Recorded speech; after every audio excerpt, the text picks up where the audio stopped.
सत्यांश गणन से पाठ।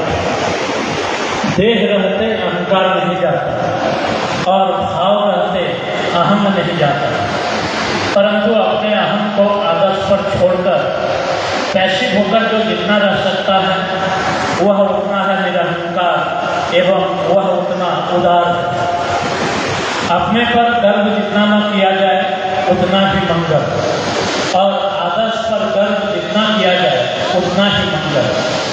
परमपिता ही तुम्हारे अहंकार के विषय हो और तुम उनमें ही आनंद उपभोग करो। अशक्त आदर्श में अपना अहंकार न्यस्त न करो, अन्यथा तुम्हारा अहंकार और भी कठिन होगा।